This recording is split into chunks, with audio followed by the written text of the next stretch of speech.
The ships came down from the sky on a Tuesday morning. They were massive, silver, and silent as they descended over the small town of Clearwater, Montana. People stopped what they were doing and stared upward. Some took photos. Others called their families. Nobody knew what to do. The aliens called themselves the Vrin. They had been watching Earth for 30 years, studying human television broadcasts, intercepting satellite communications, and analyzing everything about the planet. Their scientists had determined that humans were weak. The data showed them fighting among themselves constantly, crying over small problems, and getting hurt from simple falls. The Vrin had conquered 47 other worlds. Earth would be easy. Commander Zekthor stood in the control room of his flagship, looking down at the human settlement below. His skin was dark blue, and his 4 eyes scanned multiple screens at once. He felt confident. These creatures called humans were fragile and emotional.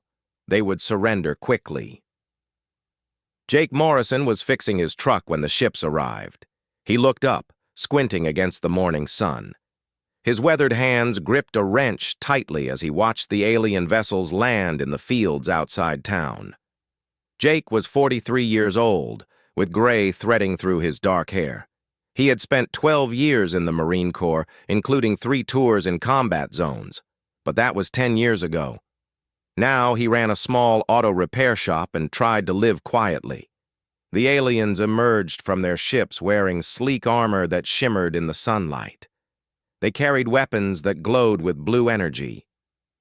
The town gathered in the main square as the Vrin soldiers approached. Nobody ran. Nobody screamed. They just watched and waited. A Vrin officer stepped forward. His armor was darker than the others, marking his rank.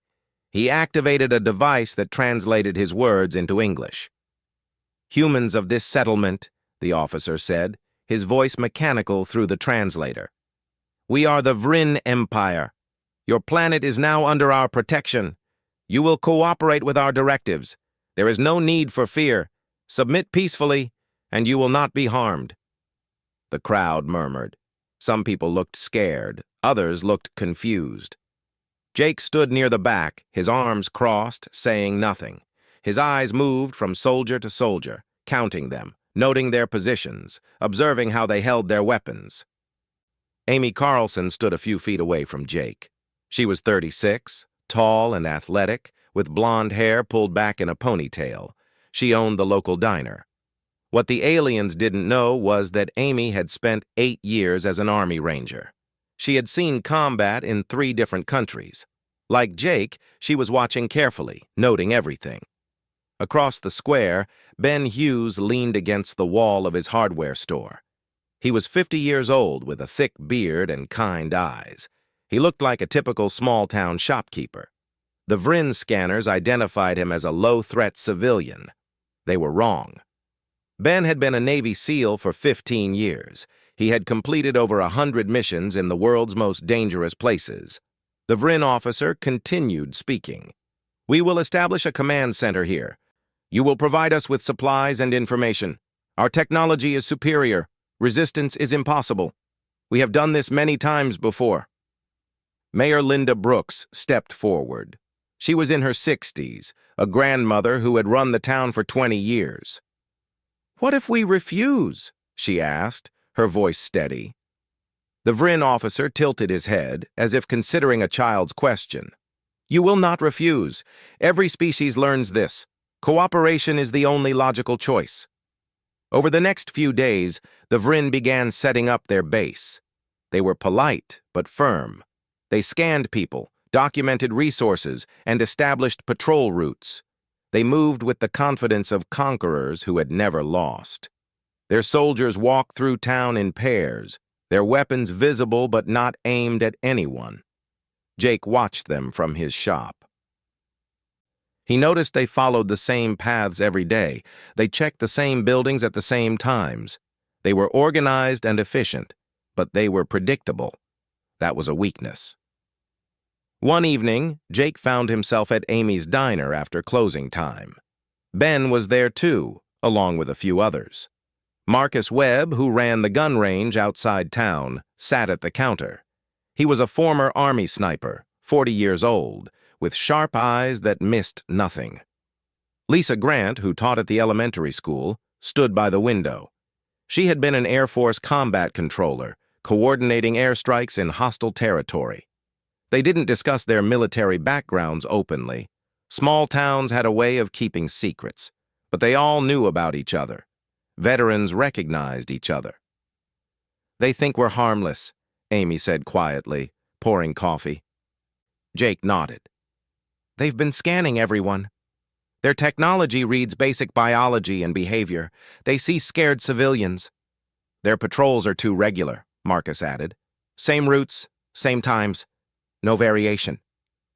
Ben leaned back in his chair. "They've done this before.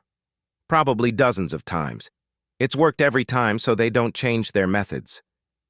"What do you think they want?" Lisa asked. Jake took a sip of his coffee. "They'll study us for a while. Then they'll start making demands. Resources, probably. Labor. They'll treat us like any conquered population." "We should organize," Amy said. "Quietly. Just in case." Ben nodded. "Get a communication network set up. No phones, no internet. They're probably monitoring everything electronic." "Old school," Marcus agreed. "Dead drops, hand signals, written notes." They all knew this might be necessary. They had each spent years preparing for worst-case scenarios in foreign lands. Now, the worst case had come home. The next morning, a young man named Kyle Patterson had a confrontation with Vryn soldiers. Kyle was 24, a former Marine who had been discharged just 6 months earlier. The aliens tried to scan him, and he refused. He pushed one of them away. The Vryn responded instantly. Blue energy crackled from their weapons. Kyle collapsed, unconscious. His mother screamed. The crowd that had gathered stepped back in fear.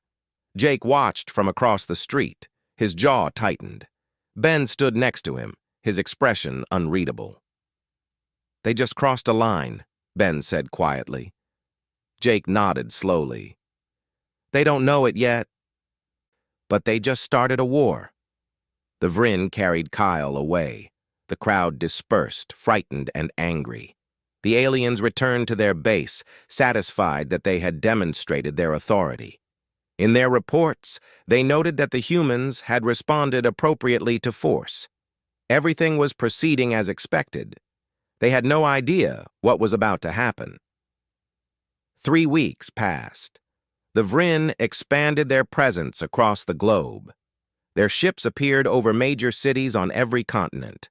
London, Tokyo, New York, Moscow, Sydney. All watched as the alien vessels descended.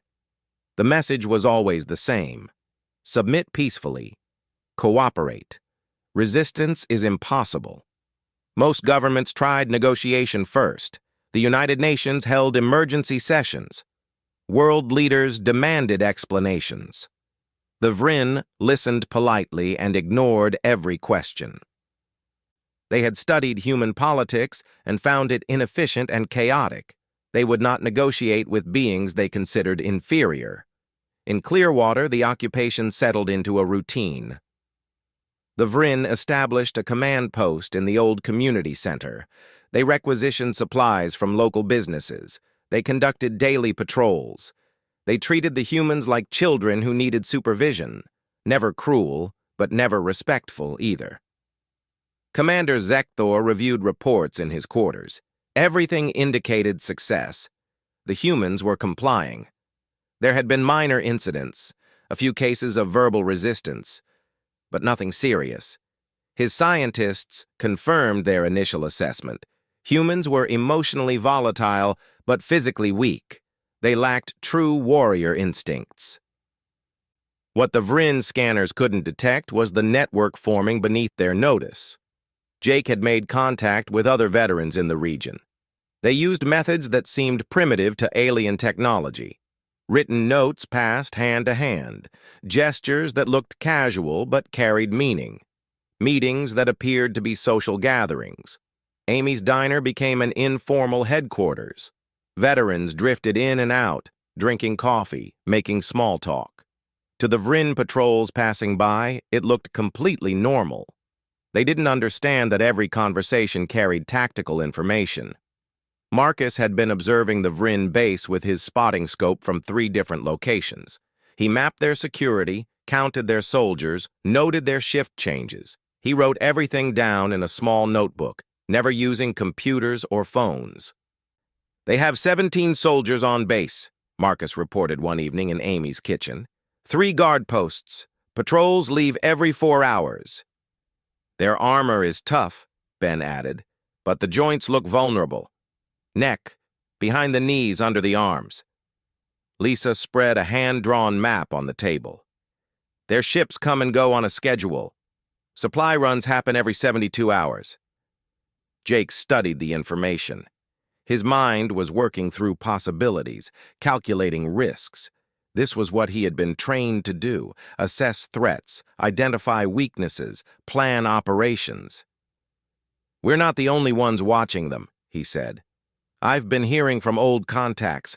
There are veteran groups organizing in every state." "How many?" Amy asked. "Thousands, maybe tens of thousands."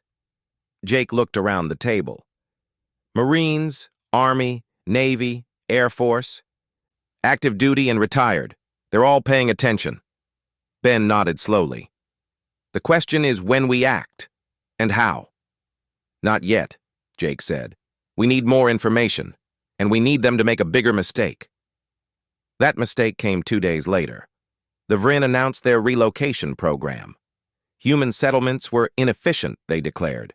People needed to be consolidated into managed zones for better resource distribution. Several small towns, including Clearwater, would be emptied. Residents would be moved to designated areas. The announcement caused immediate panic. People had lived in these towns for generations. Their homes, their history, their entire lives were rooted here. The Vrin didn't understand why this mattered. To them, humans were just labor units that could be moved as needed. Jake stood in the town square when the Vrin soldiers arrived to begin relocations. A crowd had gathered, angry and scared. Mayor Brooks was arguing with a Vrin officer, her voice raised. "You can't just force people from their homes," she said. "Your attachment to specific locations is illogical," the officer replied. "The new facilities are superior. You will adapt." Kyle Patterson pushed through the crowd. He had been released from Vrin detention 2 weeks earlier. His face still showed bruises from his first encounter with them. "This is wrong," Kyle shouted. "You have no right." "You will comply," the Vrin officer said coldly. "Make me," Kyle challenged. The officer signaled his soldiers. They moved forward, grabbing Kyle's arms. He struggled, fighting against their grip. His mother screamed from the crowd. Other people surged forward. The Vrin activated their weapons. Blue energy crackled. Kyle and 3 other people collapsed. The crowd froze in horror. "Resistance will not be tolerated," the officer announced. "You will prepare for relocation. You have 48 hours." The soldiers dragged the unconscious humans away. The crowd stood in shocked silence. Then, slowly, people began to disperse, their faces showing fear and rage in equal measure. Jake walked back to his shop. His hands were clenched into fists. Amy, Ben, Marcus, and Lisa followed him. They didn't speak until they were inside with the door closed. "That's it," Amy said, her voice tight with anger. "We can't wait anymore." Marcus was already checking his rifle, a hunting weapon that the Vrin had allowed humans to keep because they didn't consider it a threat. "When do we hit them?" Jake looked at each of them. These were people he trusted with his life. They had all been here before, in different countries, facing different enemies. But the principle was the same. Sometimes you had to fight. "We need to coordinate with the other groups," Jake said. "One attack won't be enough. We need to hit them everywhere, all at once, so they understand this isn't just local resistance." Ben pulled out his phone, then stopped. "They're monitoring all communications." "Not all," Lisa said. She went to the back room and returned with an old CB radio. Found this in my garage. The Vrin are looking for internet and cell signals. They won't notice this. Over the next 24 hours, using old radios, written messages, and even some Morse code tapped through pipes, the veteran network across Montana began coordinating. Similar networks in other states did the same. The Vrin monitored digital communications and found nothing. They had no idea what was building.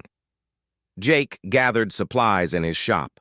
Fertilizer from Ben's hardware store, fuel, pipes, materials that looked innocent separately but could become dangerous combined. He had learned these skills in another desert, in another war. He had hoped never to use them again. Amy cleaned her personal firearms. Marcus calculated distances and angles. Lisa plotted escape routes. Ben prepared first aid supplies because they all knew people would get hurt. The plan was simple. Hit the Vrin patrol at their most vulnerable point. Show them that humans could fight back, then disappear before reinforcements arrived. "This changes everything," Ben said quietly. "Once we do this, there's no going back." Jake loaded ammunition into magazines, his movements automatic from years of practice. "They changed everything when they decided we were helpless. We're just correcting their mistake." The next evening, as the sun set over the Montana hills, Jake and his team moved into position. They wore dark clothes and moved silently. The Vrin patrol would pass through the old logging road in 20 minutes. Their schedule never varied. Marcus lay in a hide position 300 meters away, his rifle steady. Amy and Lisa were on the flanks. Ben and Jake waited at the ambush point. They had done this before in other places, against other enemies. But this time felt different. This time they were defending their home. The Vrin patrol appeared exactly on schedule. 6 soldiers moving in formation, confident and unconcerned. They had no idea that 8 meters ahead, everything was about to change. The explosion tore through the logging road with devastating force. The lead Vrin soldier never knew what hit him. The blast threw 2 others off their feet, their armor cracking from the impact. For 3 seconds, there was chaos and confusion. Then Marcus fired. His bullet traveled 300 meters in less than a second, punching through the vulnerable joint in a Vrin soldier's neck armor. The alien dropped instantly. Marcus worked the bolt and fired again. Another target down. Amy emerged from the trees on the left flank. Her rifle barked 3 times in rapid succession. Training and muscle memory guided every shot. The Vrin soldiers tried to return fire, but they were disoriented, their formation broken. Ben moved like a shadow, coming from behind. His knife found the gaps in alien armor that he had identified weeks ago. 2 quick strikes, 2 more enemies down. He moved silently back into the forest. Jake triggered the second explosion.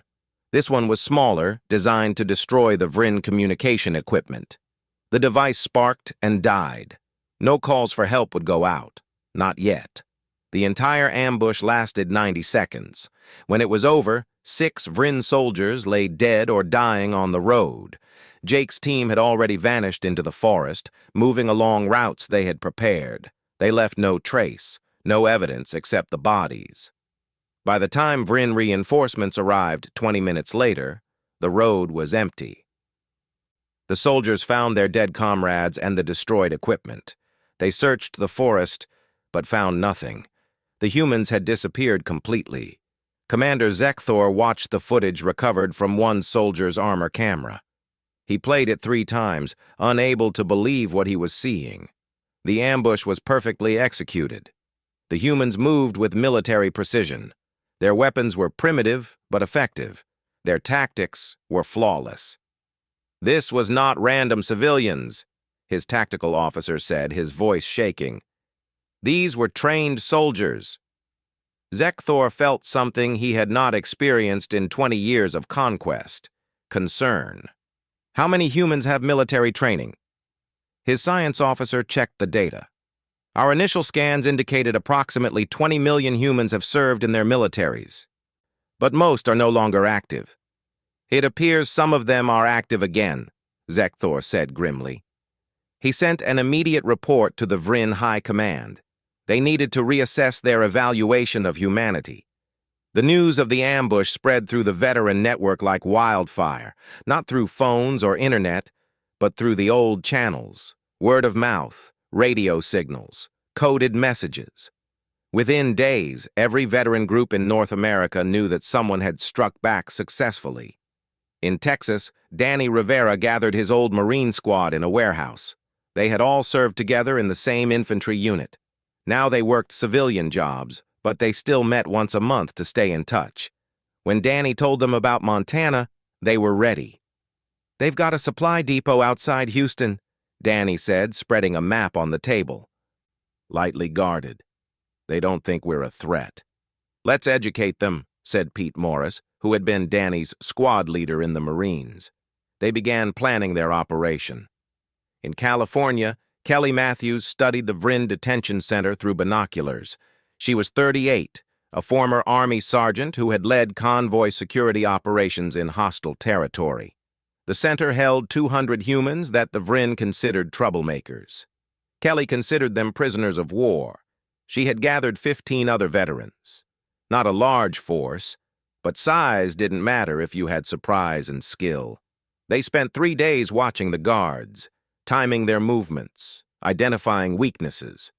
"The shift change is our window," Kelly told her team. "They're vulnerable for exactly 4 minutes." All across the planet, similar conversations were happening. Veterans who had thought their fighting days were over were picking up weapons again. They used their training, their experience, their knowledge of warfare. The Vryn had conquered dozens of worlds, but they had never faced an enemy like Earth's soldiers. Jake's team hit the Vryn base in Clearwater a week later. They struck at night, using darkness and knowledge of the terrain. Ben disabled the perimeter sensors with practiced ease. Marcus provided overwatch from a distant hill. Amy and Lisa led the assault team. The attack was brutal and efficient. The Vryn soldiers fought back, but they were unprepared for the intensity of human aggression. When it was over, the base was destroyed, and Jake's team had vanished again. This time, 3 Vryn soldiers survived to report what happened. They told Commander Zekthor about humans who moved through darkness like ghosts, who fought with a ferocity that seemed impossible for such a fragile species. "They don't stop," one soldier said, his voice trembling. "We stunned one of them twice, and he kept coming. They fight like they're already dead." Zekthor requested additional troops from the Empire. He also authorized lethal force, no more stun weapons. If humans wanted war, the Vryn would give them war. He believed superior technology and numbers would end the resistance quickly. He was wrong. In Houston, Danny's team destroyed the supply depot. They used homemade explosives and guerrilla tactics. The depot burned for 6 hours. 12 Vryn died. In California, Kelly's team liberated the detention center. They breached the facility, fought through the guards, and freed every prisoner. By the time Vryn reinforcements arrived, Kelly and her people were gone, and 200 humans were scattered across the state. Similar attacks happened in Arizona, Nevada, Oregon, and Washington. The Vryn began taking casualties that shocked their military leadership. In 6 weeks of occupation, they lost more soldiers than in the previous 10 years of conquest combined. Jake stood on a hill overlooking Clearwater, watching Vryn ships bring in more troops. Amy and Ben stood with him. They were tired. The fighting had been constant, but they weren't stopping. "They're sending more soldiers," Amy observed. "Good," Jake said quietly. "More targets." Ben smiled grimly. "They still don't understand. They think this is about numbers." "It's not about numbers," Jake agreed. "It's about will. They're here because they want to conquer. We're here because we have no choice. They can leave any time. We can't." Marcus joined them, carrying his rifle. "Got word from Nevada.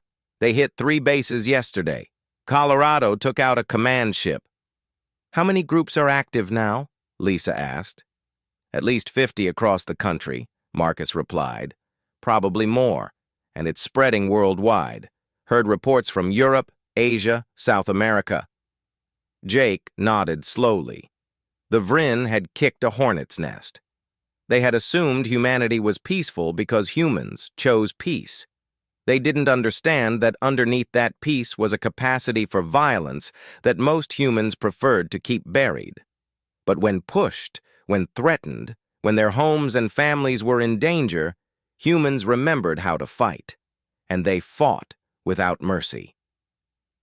Commander Zekthor stared at the casualty reports. His mandibles clicked in distress. The numbers kept rising. Every day brought new attacks. The humans were coordinating across their entire planet. They used tactics the Vryn had never encountered. They accepted casualties that any rational species would avoid. His science officer approached nervously. "Commander, we need to update our assessment of humanity." "Yes," Zekthor said coldly. "I am aware. They are not Class 3. They may be Class 1, possibly higher." Class 1 meant a warrior species, the highest threat classification. The Vryn had only encountered 3 such species in their entire history. They had avoided all of them. "Update the files," Zekthor ordered, "and send another request for reinforcements. Tell them we need a full battle fleet." In the forests of Montana, Jake cleaned his rifle and prepared for the next operation. The war was just beginning. The Vryn reinforcements arrived 3 months into the occupation. 15 more ships descended from the sky, carrying 5,000 fresh soldiers. Commander Zekthor felt relief. With these numbers and authorization for lethal force, the human resistance would be crushed quickly. He ordered immediate retaliation strikes.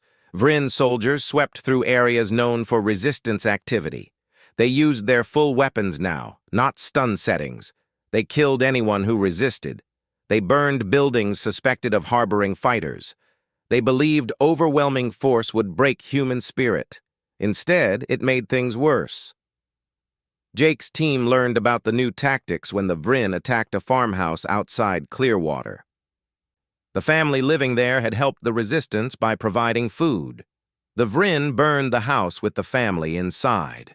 No survivors, no mercy. Jake stood in the ashes the next morning. His face was carved from stone.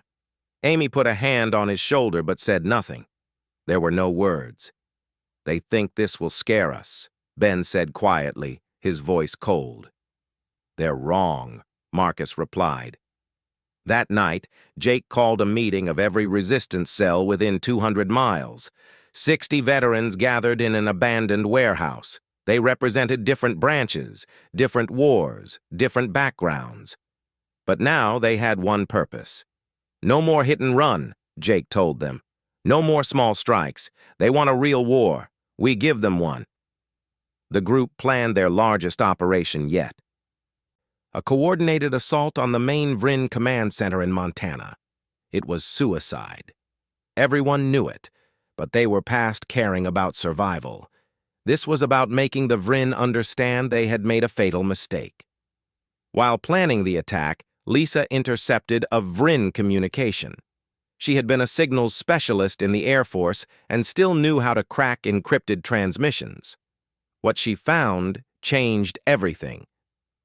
"You need to see this," she told Jake, her face pale. The intercepted files contained the Vryn's long-term plan for Earth. After extracting resources and labor for 20 years, they intended to exterminate 70% of humanity. Too many humans consumed too many resources. The Vryn would keep only enough for basic labor needs. Jake read the files 3 times. Then he copied them and sent them through the veteran network. Within 48 hours, every resistance cell on the planet knew the truth. The Vryn weren't just conquerors. They were planning genocide. The revelation spread beyond the veteran community. Civilians who had been passive now joined the resistance. Active duty soldiers went AWOL to fight. Police and emergency responders brought weapons and training. The Vryn had united humanity in a way nothing else could. Ben led a raid on a Vryn supply convoy. His team didn't just destroy the vehicles, they ambushed the response team. Then they ambushed the second response team. By the time Vryn Command realized what was happening, Ben had killed 40 soldiers and disappeared. The Vryn had better weapons and armor, but they relied on technology. When humans disabled that technology, the aliens were vulnerable, and in close combat, where technology mattered less, humans were terrifying. Danny Rivera's team in Texas attacked a Vryn command ship at night. They breached the hull using stolen explosives. Inside, the Vryn soldiers panicked. They were trained for space combat and long-range warfare. They had never fought in tight corridors against enemies who used knives and improvised weapons. Danny's team fought room by room, deck by deck. The Vryn had superior reach and strength, but the humans moved faster, fought dirtier, and simply would not stop. When a human went down, another took their place. The ship fell in 4 hours. 200 Vryn died. Danny lost 12 people, but they considered it worth the cost. Kelly Matthews in California discovered the Vryn had a weakness. Their armor was designed to stop energy weapons and projectiles. It wasn't designed for sustained close-quarters grappling. Kelly's background was in hand-to-hand combat training. She organized specialized teams. They attacked Vryn patrols at night using nets and hooks to drag soldiers down. Once on the ground, the humans swarmed them, working together to find gaps in the armor. It was brutal work, but it worked. The Vryn began to fear nighttime patrols. Megan Foster had been a combat medic. Now she ran a network of underground hospitals, treating wounded resistance fighters. But Megan was also a fighter. She led raids to steal medical supplies from Vryn facilities. Her teams were small but deadly efficient. She never lost a raid. Hannah Price had flown Apache helicopters in 2 wars. When the Vryn left some of their aircraft poorly guarded, Hannah couldn't resist. She studied the controls for 3 days, then stole one. The Vryn designed their vehicles to be simple enough for conquered species to operate. They never imagined those species would have combat pilots. Hannah used the stolen Vryn aircraft for devastating hit-and-run attacks. She struck bases, convoys, and communication arrays. The Vryn couldn't believe humans had learned to fly their technology so quickly. Hannah just smiled. Flying was flying, and she was very good at it. Commander Zekthor watched his forces crumble. The casualty reports came daily now. 50 dead here, 100 there, a ship lost, a base overrun. The humans were everywhere and nowhere. They fought with a brutality the Vryn had never encountered. His psychological warfare officers tried everything: propaganda broadcasts, threats, promises of mercy for those who surrendered. Nothing worked. The humans ignored it all. They had their own propaganda, their own communications, their own culture of resistance. "How is this possible?" Zekthor demanded of his science officer. "We have superior technology, superior numbers now. How are we losing?" The science officer pulled up data on human military history. "Commander, these beings have been at war with each other for their entire existence. They have refined violence into an art form. Every veteran we face has experience that we cannot match." "They're fragile," Zekthor protested. Our scans showed—" "Our scans were wrong," the officer interrupted. "Something he would never normally do. Yes, they bruise easily. Yes, they break bones from falls, but that doesn't make them weak. It makes them brave. They fight knowing they are fragile. They accept injuries we would consider disabling." Zekthor watched footage of a human soldier taking 3 direct hits from Vryn weapons and continuing to fight. The human was wounded, bleeding, clearly in pain. But he kept attacking until he killed 2 Vryn soldiers before finally collapsing. "They don't fear death the way we do," the science officer continued. "They have cultural concepts like honor, duty, sacrifice. These things matter more to them than survival." "That's insane," Zekthor said. "Yes, Commander, but it makes them extraordinarily dangerous." Jake prepared for the assault on the main Vryn base. His team had grown. 60 veterans had become 300. They had weapons, explosives, and a plan that would probably kill most of them. But they were going anyway. "Last chance to back out," Jake told the assembled fighters. "This is going to be bad." Nobody moved. Nobody spoke. They just checked their weapons and waited. Amy stood next to Jake, loading magazines. "Think we'll survive this?" "Probably not," Jake said honestly.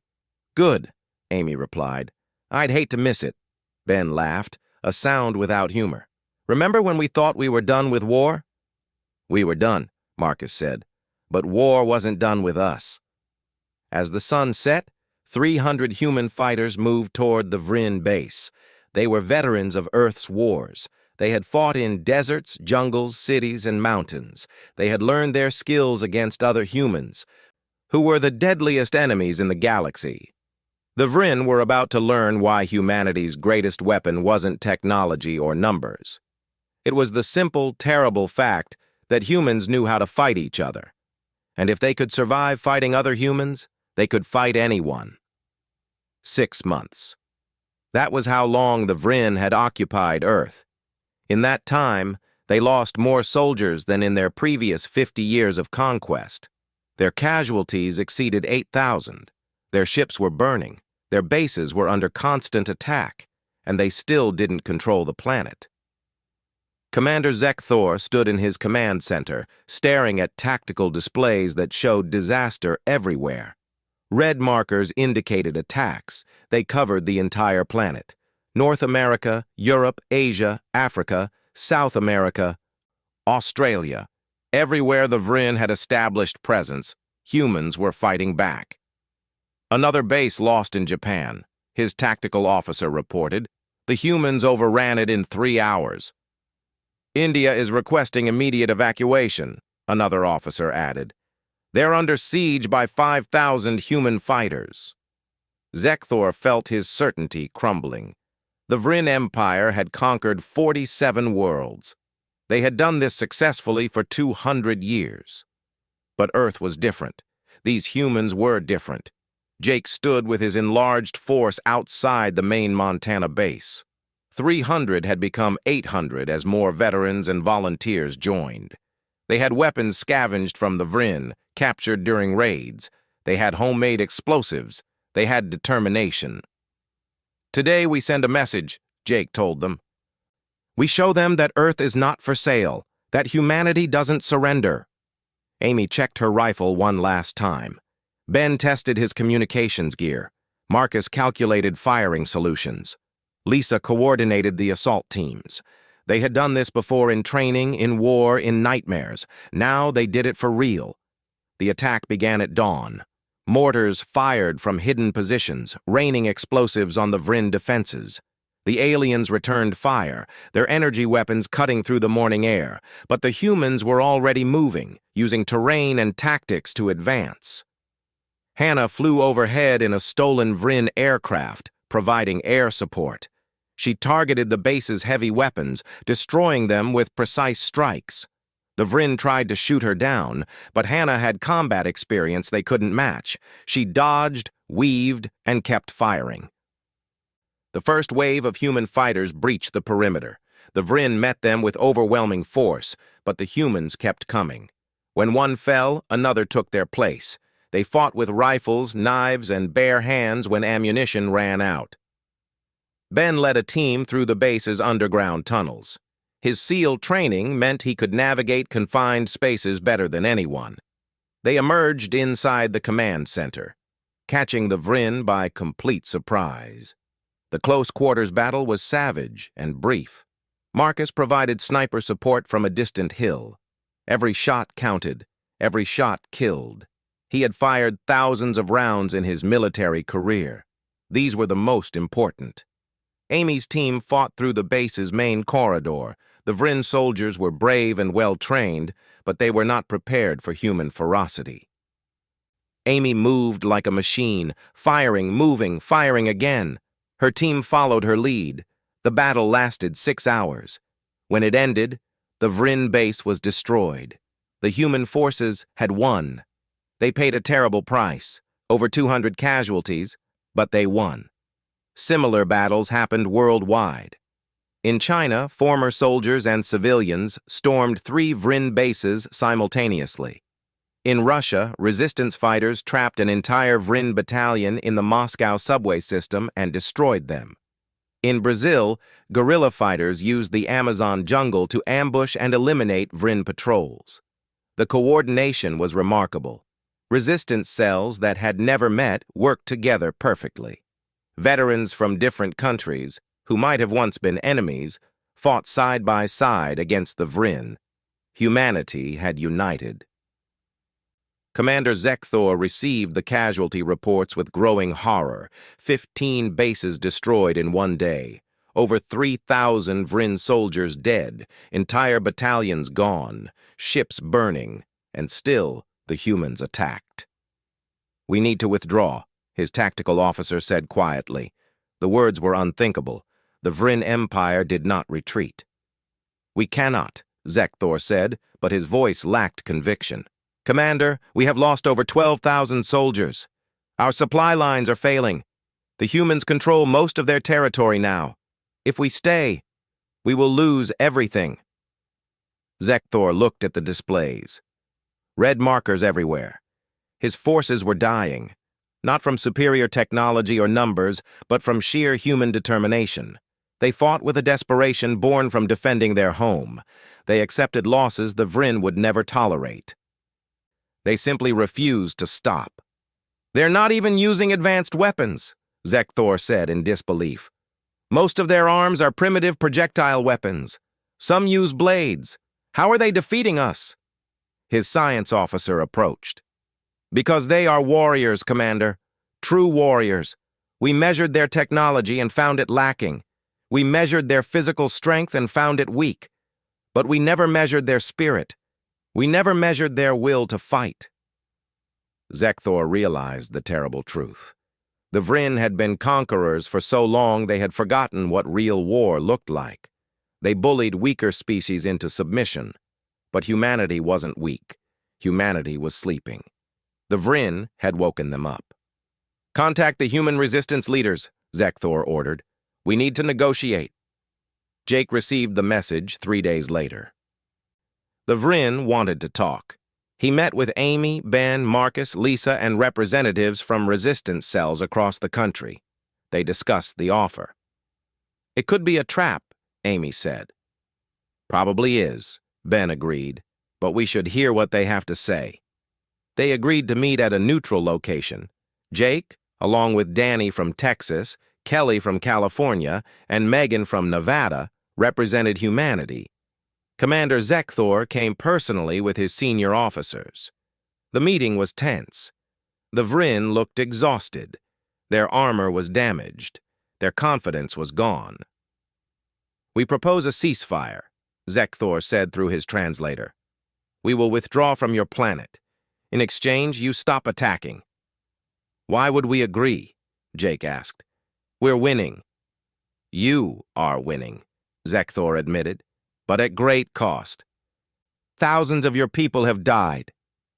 And we'll lose thousands more to drive you off our planet," Kelly said coldly. "But we'll do it anyway." Zekthor realized these humans meant it. They would fight until every last Vrin was dead or gone, regardless of their own casualties. This was what true warriors looked like. "We underestimated you," Zekthor said. "We thought you were weak because you were peaceful. We were wrong. We asked permission to leave." Danny laughed bitterly. "Permission? 6 months ago you landed without asking. Now you ask permission to leave." "We are asking," Zekthor said quietly, "because we cannot force you. We know that now." Jake looked at the other representatives. They nodded. "You can leave. But if you come back, if any of your people come back, we'll destroy you. Tell your empire that Earth is off limits." "We will," Zekthor promised. "We are updating our files. Humanity will be classified as Class 1 warrior species. Highest threat level. Other species will know to avoid you." "Good," Megan said.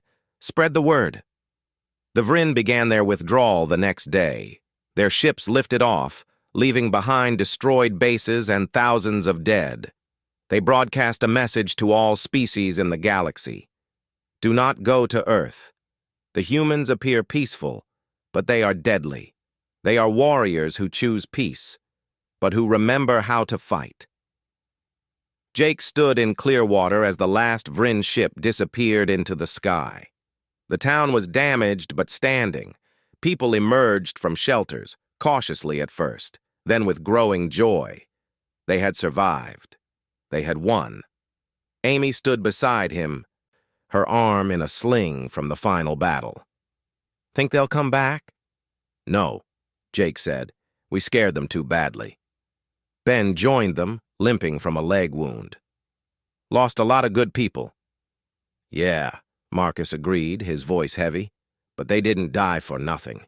We protected our home. Lisa looked up at the sky. Other aliens are out there. Think they'll learn from this? They better, Jake said, because we're not going anywhere, and we won't forget how to fight. The veterans returned to their lives. Jake went back to his repair shop. Amy reopened her diner. Ben restocked his hardware store. Marcus gave shooting lessons. Hannah flew tourists around the mountains. Megan went back to nursing. But they stayed connected. They kept their weapons. They maintained the networks they had built. They had learned something important during the occupation. Peace was precious, but peace required strength. Being peaceful didn't mean being harmless. The Vryn's warning spread across the galaxy. Other species received the message and analyzed it.